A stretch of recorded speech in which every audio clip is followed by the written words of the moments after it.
Hi everyone, I'm Kevin Nelson. Here's a look at what's going on this week in the news. We begin with news from around the world. Pope Francis made a day trip to Sicily to mark the 25th anniversary of a now beatified priest's martyrdom. After the Pope celebrated Mass in Palermo, he visited the site where the anti-mafia priest was gunned down September 15, 1993 on his 56th birthday. Rome Reports has more on the Pope's visit, including a stop to visit the poor and refugees. After celebrating Mass in Palermo, the Pope went to the Mission of Hope and Charity supported by Biagio Conti, a layman totally dedicated to the poor. There he had lunch with a group of poor and migrants. Ed è idraulico, un grande idraulico. Pope Francis walked around their tables greeting 160 people and ate with them slices of bread with oil, cheese and rice. For dessert he had a typical Sicilian dish, cannolo, a delicious sweet in the shape of a small tube typical from this Italian region. Ringraziamo Signore perché sempre hai cura di noi, ti chiediamo di accompagnarci sempre nel cammino della vita, di custodirci, di darci lavoro, di darci gioia nel cuore e molto amore. Amen. After lunch, the Pope went to the central place of the visit, the Pino Puglisi neighborhood. First he stopped to visit his parish, St. Gaetano.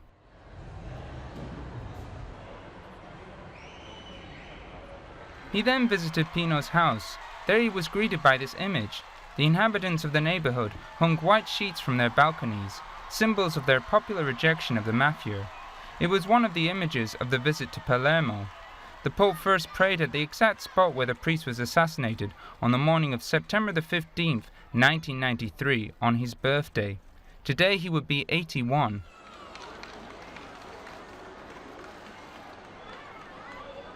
He then visited Pino's house, now a museum. Father Pino Puglisi was known as the kindly priest who challenged the mafia. His social concern and dedication to the youngest in the neighborhood cost him his life. At the end of the visit, Pino Puglisi's brother was among those who greeted the Pope.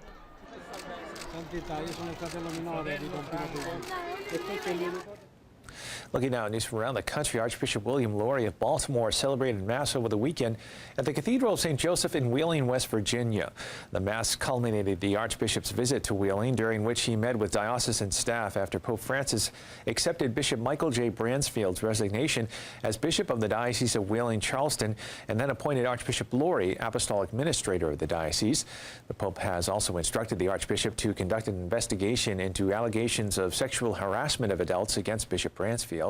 Archbishop Laureate assured those in the diocese that this investigation will begin promptly, and while he will oversee it, it will actually be conducted by competent laypersons with the necessary skills. The goal of the investigation, he continued, is to arrive at the truth and justice for the good of individuals involved and for the common good of the church we love. Back to Italy now. The Pope's visit to Sicily ended with an outdoor meeting with tens of thousands of teenagers and young adults in Palermo Square. In his remarks, the Pope told them to get involved, to dream big, and to be agents of change. In an intense speech, the Pope asked them not to be carried away by pessimism and not to be afraid to be personally involved in the construction of the future of their land and of the church. Therefore, he explained that in order to know God, one must decide to be generous with people. Come si ascolta il Signore? Come si ascolta? Dove parla il Signore?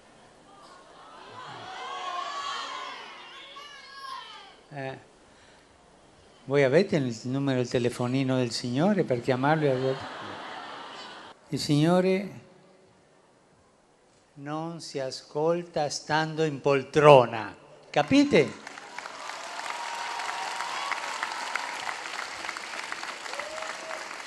Io seduto, la vita comoda, senza far nulla, vorrei ascoltare il Signore. Io ti assicuro che ascolterai qualsiasi cosa meno il Signore. Sognate in grande. Sognate in grande. Alla grande. Perché nei grandi sogni tu troverai tante parole del Signore che ti sta dicendo qualcosa. Using an example from Spanish literature, he told them that it's better to be good idealists like Don Quixote than lazy and unrealistic like Sancho Panza. Gesù non vuole che rimane in panchina, ti invita a scendere in campo. Non ti vuole dietro le quinte a spiare gli altri o in tribuna a commentare, ma ti vuole in scena. Mettiti in gioco. Hai paura di fare quale figuraccia?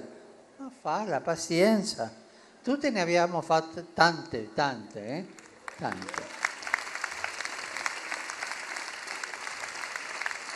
Perdere la faccia non è il dramma della vita. Il dramma della vita invece è non mettersi in faccia. Quello è il dramma.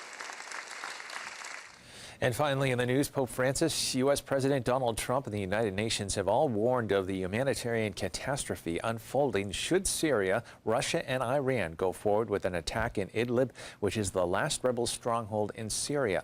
Russia and Turkey agreed September 17 to create a demilitarized buffer zone in Idlib province to separate government forces from rebel fighters based there. Syrian President Bashar Assad has vowed to regain the region. Some 3 million civilians live in Idlib province. Many are internally displaced from other war-torn parts of the country, while 30,000 Islamist fighters and supporters have also sought sanctuary there from Syrian areas recaptured by the regime. There are 2 villages in Idlib province where Christians are living, and they are occupied by the al-Nusra Front, as al-Qaeda is known in Syria. Christians can stay in those villages but have to obey the laws set by the jihadists who are occupying their towns. Al-Nusra forbids them to show any Christian symbols or celebrate Mass. The al-Nusra Front has been fighting against Syrian government forces to establish an Islamic State in the country. Across Syria already, some 7 million people have been displaced internally. The conflict, which began in March of 2011, has left more than 350,000 people dead.